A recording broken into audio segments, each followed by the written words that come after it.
है। नदियों से खिलवाड़ को रोकने के लिए हो ठोस व्यवस्था। नदी में बहते शवों से खतरे में पड़ा नमामि गंगे मिशन। कहां गए वो जिन पर गंगा की साफ सफाई का दायित्व है। उत्तर प्रदेश और बिहार में गंगा नदी में शव मिलने का सिलसिला कायम रहना आघातकारी है।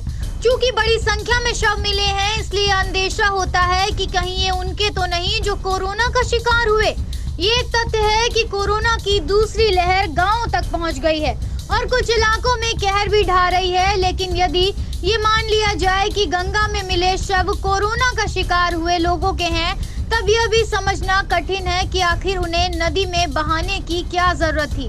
क्या शव इसलिए बहाए गए क्योंकि उनका विधिवत दाह संस्कार करना मुश्किल था, या फिर गांव के गरीब लोग अपने स्वजनों के अंतिम संस्कार का खर्च वहन नहीं कर सकते थे?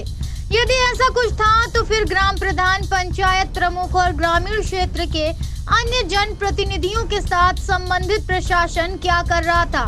कहां थे वे लोग जिन पर नदियों और खासकर गंगा की साफ सफाई की निगरानी का दायित्व है? आखिर नदियों की पूज्य माने जाने वाली ग्रामीणों के मन में यह क्यों नहीं कौंधा कि वे इस तरह का शव बहाकर घोर अनर्थ कर रहे हैं और इससे उनकी और उनके क्षेत्र के साथ देश की भी बदनामी होगी? क्या ये माना जाए कि ग्रामीण इलाकों में एक वर्ग ऐसा है जो अभी भी नदियों की शुद्धता की परवाह नहीं करता? ये वो गंभीर सवाल हैं जिनका जवाब तलाशा ही जाना चाहिए। बेहतर हो कि इसकी कोई जांच हो कि किन कारणों से गंगा में शव बहाए गए। इसी के साथ इसकी कोई ठोस व्यवस्था होनी चाहिए कि भविष्य में कोई भी इस तरह नदियों से खिलवाड़ न कर सके। यह ठीक है कि कुछ ग्रामीण इलाकों में शवों को नदियों में बहाने या फिर उनके तटों पर दफनाने की परंपरा है, लेकिन कम से कम अब तो सबको ये समझ आ जाना चाहिए कि ये खराब और बेहद हानिकारक परंपरा है। इसे हर हाल में रोका जाना चाहिए।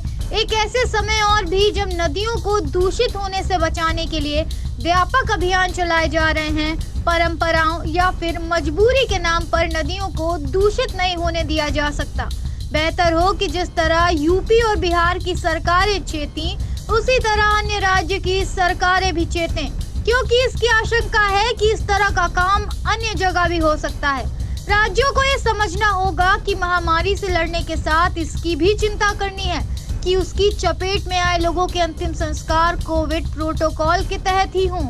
किया जा रहा है कि आप लोग गंगा जी में शवों को जल प्रवाहित नहीं करेंगे, बल्कि दाह संस्कार करेंगे।